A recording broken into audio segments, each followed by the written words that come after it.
Selamat malam semuanya, ya ini FTK edisi 8 April 2025. Seperti biasa, malam ini kita akan membahas perkembangan market, ISG, dan juga menjawab konsultasi ide-ide yang masuk di kolom komentar IFTOK edisi kemarin 7 April. Ada mungkin sekitar 5-6 konsultasi, ya itulah yang kita bahas. Kita hanya membahas apa yang diminta oleh penonton, jadi kita tidak akan membahas yang lain-lain yang tidak diminta. Jadi silakan apabila Anda ingin melihat banyak pembahasan di IFTOK selanjutnya, tulis di kolom komentar saham apa dan kenapa saham tersebut Anda pilih untuk dibahas. Silahkan berkonsultasi, silahkan bertanya dengan jelas supaya nanti jawaban sesuai. Baik, kita mulai dari ISG. Hari ini seperti yang sudah kita bahas sebelumnya, ISG jatuh di perdagangan perdana setelah libur, turun tadi sempat hampir 10% ya, 9%-an. Penurunan yang cukup signifikan dan sempat dihentikan beberapa saat di awal perdagangan sesi 1 karena sudah melewati batas 5% saat opening gap down. Gapnya sangat besar sekali, ya, mencerminkan sebuah akumulasi kepanikan, ya, dimana hampir semua saham jatuh, terutama saham-saham besar, ya kita sebut seperti saham banking, BRI, BCA, tidak ada yang tidak turun, hampir semua turun, yang menyebabkan tentunya penurunan ISG sebagai indeks gitu ya. Nah, bagaimana secara teknikal setelah ISG menyentuh level 5.800-an ya tadi ya. Jadi target penurunan koreksi pada tahun 2025 ini kami perkirakan adalah di angka 5.800. Sebentar ya, kita cek. Ini adalah market outlook untuk 2025. Yang kami perkirakan ISG kita masuk ke target ya 5.800 sampai dengan 5.700 sebagai best price, yang mana target ini belumlah tercapai secara sempurna ya. Angka 58-nya sudah tetapi belum di bawah 5.800. Dalam proses menuju target tersebut sepertinya ada potensi untuk technical rebound. Kita lihat dari regional juga hari ini sudah mulai mereda tekanannya dan ada beberapa indeks yang sudah mengalami technical rebound. Kita lihat ada potensi untuk ISG sebelum melanjutkan turun, ada potensi untuk rebound setidak-tidaknya yaitu ke level psikologis 6.000 sampai dengan mungkin akan menutup gap di 6.300-an. Ya, masih di dalam pullback ya gitu. Jadi silahkan dimanfaatkan sebaik mungkin. Kita sudah beritahu sebelum libur Lebaran kemarin di minggu terakhir di Stockholm, kita sudah peringatkan setelah libur nanti ada potensi penurunan ya, kenaikan di atas 6.400. silahkan dimanfaatkan. Itulah kenapa PTR Private Trading Room ya cash 95% ya di perdagangan terakhir 2025 Maret 2025 bulan kemarin untuk dalam rangka mempersiapkan penurunan ya, tetapi ekspektasi kita memang penurunannya tidak sedalam hari ini, tapi ya kita bersyukur diberikan penurunan yang sangat signifikan hari ini sehingga kita bisa memperoleh banyak kesempatan untuk membeli ya saham-saham bagus secara teknikal tentunya yang berpotensi mengalami rebound nantinya gitu ya. Tadi kita sempat trading BRI, kita ambil di 3.400-an, kemudian kita sempat jual di 3.600-an, kemudian kita juga sempat ambil BCA di bawah, kemudian ada Bank Mandiri kita juga ambil gitu ya. Kita manfaatkan sebaik mungkin. Intinya ketika market seperti sekarang ini adalah kesempatan yang sangat baik ya untuk kita memanfaatkan volatilitas trading maupun juga untuk berinvestasi, yang mana seperti yang kita sudah bahas, ketika market jatuh itu adalah kesempatan yang baik untuk kita melakukan akumulasi investasi jangka panjang ya, seperti pandemi yang lalu 2020 ketika banyak orang panik, ingin keluar dari market, ingin pindah ke market lain, ingin berhenti berinvestasi ya. Ketika itu market jatuh ya, itu adalah kesempatan yang terbaik yang mungkin bisa kita peroleh dan tidak mungkin ada setiap tahunnya. Ada tahun-tahun tertentu saja seperti sekarang ini di mana ya koreksi ini terjadi secara global ya, tidak hanya bursa kita tetapi bursa-bursa yang lain juga mengalami penurunan yang signifikan. Gitu. Jadi ya kita harus melihat bagaimana langkah-langkah yang dilakukan oleh pemerintah dalam menegosiasi yang terkait tarif dengan Donald Trump. Ya, kita harus perhatikan baik-baik apa saja poin-poin penting, itu akan menunjukkan kemana arah kita dalam bertransaksi tentunya. Ya, kita harus bisa mengambil celah di dalam kesulitan. Ya, mungkin itu untuk potensi IHSG adalah rebound sebelum melanjutkan ke target area target best price yang kami sudah sampaikan, yang mana target ini diperkirakan di kuartal kedua nanti ya. Gitu. Kuartal kedua sudah masuk ya, mungkin di pertengahan ataupun menjelang akhir kuartal 2 2025. Baik, kita lanjut ke pembahasan saham ya. Yang pertama, Pak F, saya butuh saran kalau saya beli Mandiri ini beli sendiri atau Bank Mandiri ini ya, di harga sekarang sampai hold sampai pembagian dividen, lalu jual setelah pembagian dividen, kira-kira harganya gimana ya Pak? Apakah saya masih dapat untung tambahan dari capital gain? Terima kasih Pak, sehat selalu. Jadi ini mindset trading yang digunakan untuk mengambil dividen ya. Kami tidak menggunakan itu sehingga ya kami tidak merekomendasikan ya. Kalau kita trading ya murni kita hanya mencari capital gain. Kalau kita investing ya kita bisa mencari dividen. Salah satunya adalah yang kita pertimbangkan. Tetapi kalau kita boleh memberikan saran ya kan, tanya saran ya. Saran saya ya kalau Anda mau cari dividen ya tujuannya jangka panjang ya, tidak untuk dijual. Dan tentunya pricing point atau target yang Anda beli itu sudah Anda pertimbangkan berapa proyeksi dividen yield dalam beberapa waktu ke depan, beberapa tahun ke depan ya. Tentu saja dalam proyeksi dividen ini kan kita harus memproyeksikan dulu bagaimana fundamentalnya ya gitu. Jadi saran saya jangan trading menggunakan dividen, nanti banyak orang kena dividen trap ya. Gitu. Kalau dividen ya carilah investasi jangka panjang dengan investasi, tapi kalau Anda trading cukup dengan capital gain. Ya, kita keluar sebelum dividen gitu. Ya, hari ini pun kita juga trading saham Bank Mandiri dan memang tujuannya hanya untuk trading ya. Jadi kalau kena target kita pasti akan buang gitu. Oke, itu saran saya mungkin yang bisa kita sampaikan. Karena kalau misalkan penurunan dividen itu biasanya memang tidak bisa diperkirakan dengan teknikal, biasanya gap down sebesar dividen atau bisa lebih ya gitu. View Telkom bisa turun hingga berapa Pak? Oke. Telkom ke bawah 2000 ya. Sudah turun ke bawah 2000 atau belum?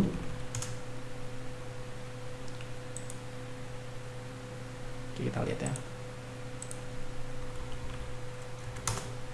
Kita sudah peringatkan jauh-jauh hari sejak beberapa tahun yang lalu. Terakhir kita peringatkan di bulan Februari. Anda bisa cari di Telegram ya, terkait pembahasannya di F-Talk ya. Kita sudah sampaikan ya. Sekarang harga sudah turun. Tadi sempat turun ke berapa? 2050 ya.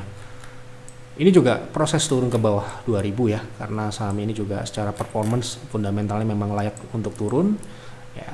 Dan di bawah 2000 itu pun cukup jauh ya.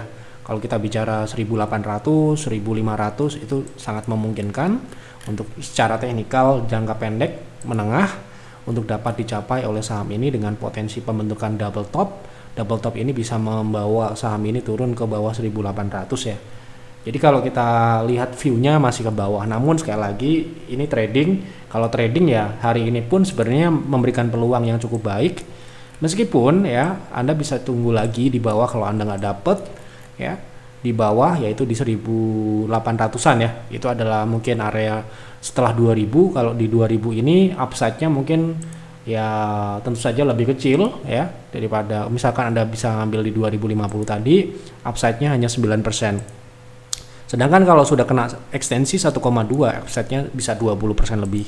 Sehingga kalau saya mungkin menggunakan pendekatan yang kami terapkan di private trading room, di mana upside minimal adalah 10% ke atas, ya ini saham ini nggak termasuk dalam kategori saham yang menarik untuk saat ini. Ya harus perlu menunggu, lebih sabar lagi di harga yang, karena pergerakannya ini cukup ya turun tetapi perlahan ya. Nah ini penurunan yang cukup berat ya, kalau dia naiknya ini susah gitu ya.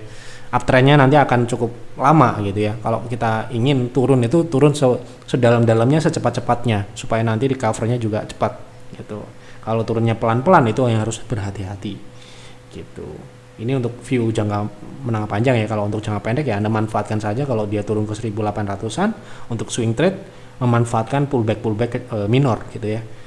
Oke, masih turun ya untuk mungkin dalam proses pullbacknya ini masih ada upside terbatas yang bisa ya sudah diresist sekarang ini, mungkin bisa naik ke 2350 sebelum lanjut turun ke bawah 2000. Di bawah 2000 ini kita sudah bahas sejak 2023, saat itu kita bahas terkait investasi Telkom, kemudian penurunan profitabilitas dan sebagainya, itu kita sudah peringatkan berkali-kali sejak saham ini di atas, jauh di atas 3000 ya. Gitu. Jadi saat ini adalah bagian dari kelanjutan penurunan Telkom. Ya, Anda bisa cari-cari di Telegram kalau Anda malas nonton Yeftalk sebelumnya dan Anda ingin hanya menonton pembahasan Telkom di tahun-tahun sebelum-sebelumnya, Anda bisa kunjungi Telegram kami. Dan tinggal cari saja seperti ini. Tinggal ketik TLKM misalkan ataupun saham yang lain, tinggal ketik kodenya, nanti akan ketemu analisa-analisa ataupun prediksi-prediksi, baik itu benar ataupun salah, di semua analisa itu ada di situ, Anda bisa cari. Ya. Oke. Pak, apakah BBRI bisa capai TP2 PTR sebelum ex dividend? Saya masih hold tapi pengen jual sebelum dividen. Oke. Kebetulan hari ini kita juga memanfaatkan seperti yang saya sampaikan tadi, kita memanfaatkan sebaik mungkin peluang yang ada untuk trading di saham apapun yang kita anggap menarik ya. Oke, kita bicara potensi teknikal sebelum dividen ex date-nya mungkin sekitar beberapa hari lagi ya.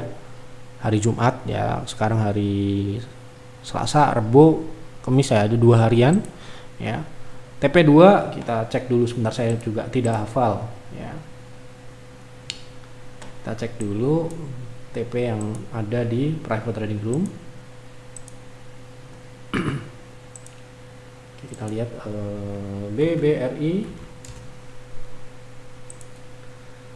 dimana tadi kita beli jam 9.30 ya, setelah trading halt, kemudian jam setengah 10 dimulai.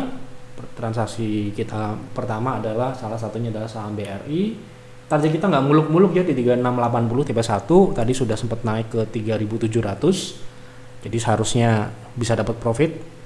Kemudian targetnya 3900. 3900 ini agak susah ya untuk saat ini ya, 3900, tetapi bisa ya apabila kita mungkin menargetkan swingnya ini, karena kalau misalkan saham BRI ini balik ke 3900 ya, otomatis konsolidasi dimulai, konsolidasi ya, karena memang sudah berada di target yang semestinya, target seharusnya, best price-nya gitu ya. Nah, pergerakannya ini tentunya akan beresiko kalau kita mempertahankan mendekati ex date. Saran saya, jual, Anda bisa menunggu ya, dan jual di harga berapapun sebelum ex date. Jadi paling terakhir adalah come date. Anda bisa hold, bisa, tetapi Anda bisa pergunakan acuan waktu itu untuk mengambil keputusan, kita bisa berharap atau tidak bisa gitu ya.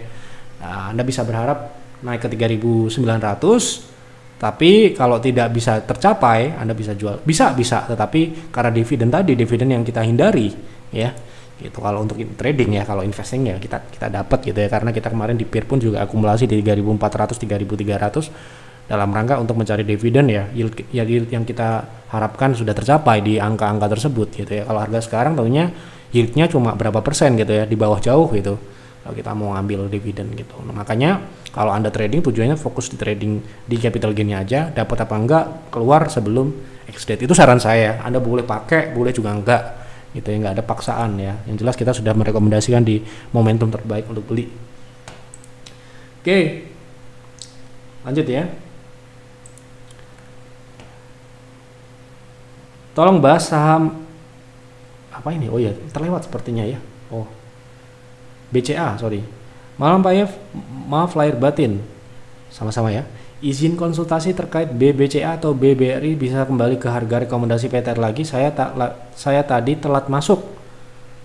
BRI ya. BRI sepertinya untuk kembali ke sana sebelum dividen agak susah ya.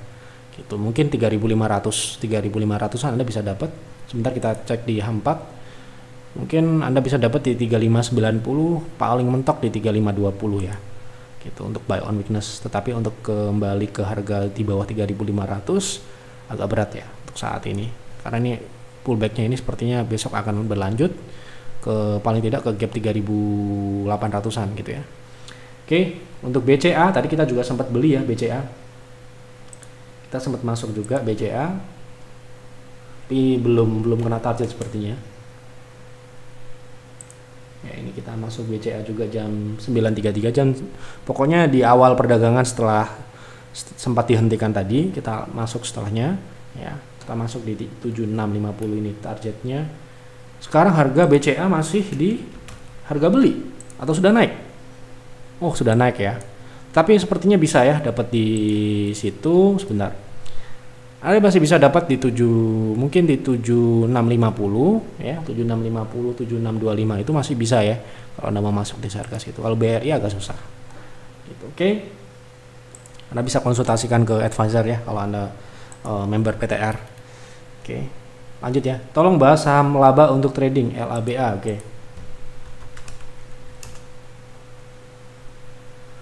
Oke, sekarang turun ya. Jadi masih proses turun. Hari ini juga sempat gap down untuk trading. Kita lihat dulu target turunnya berapa. Kita pakai time frame kecil aja. Karena saham ini juga cukup agresif sepertinya pergerakannya. Oke. Sekarang sudah di 1,4 ya, saran saya Anda bisa tunggu lagi sedikit di bawah lagi di 86. Ya. 86 nanti TP-nya di 100 sampai dengan 120. Dengan stop loss di bawah 82. Oke. Lanjut ya. Sekarang aja minus, besok terjun bebas lagi, Bro. BBRI. Udah bagus, ntar lagi mau come date dividen malah bikin ulah Trump. Nice, no comment ya. Oke, baik. Terima kasih untuk Bapak Ibu sudah memberikan ide untuk pembahasan DevTalk malam ini. Silahkan tulis kembali di kolom komentar saham apa yang menarik untuk dibahas DevTalk selanjutnya ya. Kemudian bagi Anda yang member PTR, peers, Anda bisa berkonsultasi, Bu Santer juga berkonsultasi dulu sebelum jangan sampai nyangkut dulu baru berkonsultasi, itu akan lebih sulit untuk kita perbaiki ya. Lebih baik kita berkonsultasi dulu, tenang, jangan berburu-buru ya, jangan terbawa panik, itu tidak baik ya. Panik itu baik itu panik beli ataupun panik selling. Itu tidak baik. Sebaiknya kita berpikir tenang. Misalkan kita ketinggalan pun tidak perlu dikejar-kejar ya. Market masih buka, kita masih bisa dapat kesempatan selanjutnya. Kebanyakan ya kekeliruan itu terjadi karena psikologi kita terganggu ya, karena tiba-tiba sahamnya jatuh kemudian kita panik jual tidak sesuai dengan plan. Kemudian besok ternyata ada naik, kita ketinggalan, kita beli, kita nggak analisa dulu, kita nggak buat trading plan. Itulah yang menyebabkan banyak kekeliruan ataupun kesalahan dalam transaksi sehingga menyebabkan kerugian. Itu yang bisa saya sampaikan, semoga dapat bermanfaat. Silahkan dianalisa lagi. Apabila ada informasi yang di sini mungkin Anda cocok, silahkan diambil, gunakan secara bijaksana, ya olah lagi ya, buat trading plan, buat investing plan, dan patuhi apa yang sudah Anda buat ya. Itu saja, mohon maaf apabila ada kekurangan atau kesalahan. Selamat malam dan selamat beristirahat.